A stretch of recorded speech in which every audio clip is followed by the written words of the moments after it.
Ever hear this one? I can't justify the cost of a patent. Hi, buddy. I'm JD Houvener, owner, founder, patent attorney.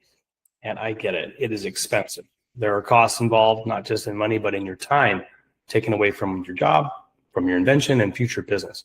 So it's a huge investment, big cost up front. And finding justification can be pretty tricky.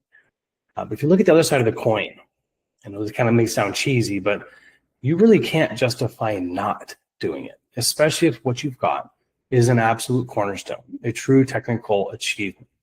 And how do you know if it's a cornerstone, a big idea, right? A bold idea?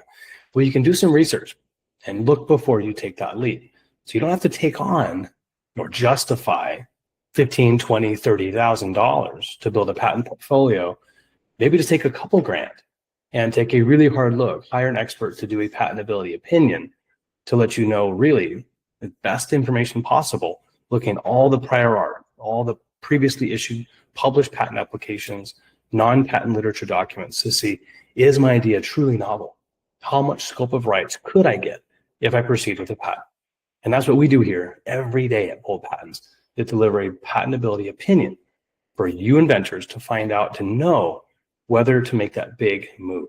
Now that'll help you realize that you've got to do it. You've got to find a way, take out a loan, right? Talk to friends and family.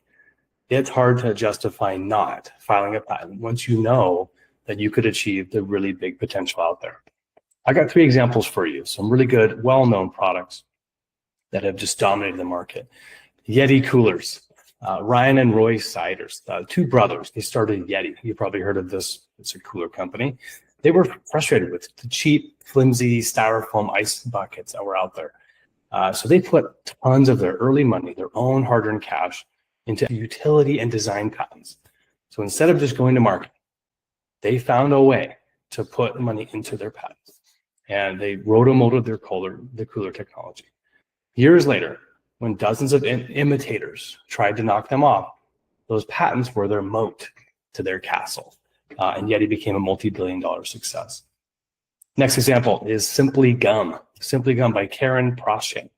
So she started hand making the natural gum, right? Kind of in a garage, in her own kitchen, making it. She used limited startup money to trademark and patent her all-natural gum composition, the actual materials, the elements that went into the gum, and the biodegradable packaging before scaling. So by protecting it, by putting that money up front, once she knew that she had a brand new novel type of composition, she got it patented. And that's what helped her go forward through Whole Foods, right? Target, and all the different channels she eventually went down. Ring with Jamie Siminoff. He started in his garage. We know this story. And he eventually grew the Ring doorbell. But he started, right? He couldn't justify a big patent budget, but he filed early, just a provisional patent application. And that was enough to give him protection and a foothold. So once he could make some sales, could afford the non-provisional, the utility, and eventually earn his patent rights. And that does provide that moat, that protection, that exclusivity you need to dominate the market. So I hope this is a lesson for you. Do not find a way out. You have got to justify filing a patent, especially if your invention is a big deal. So go out there, everybody, go big and go bold.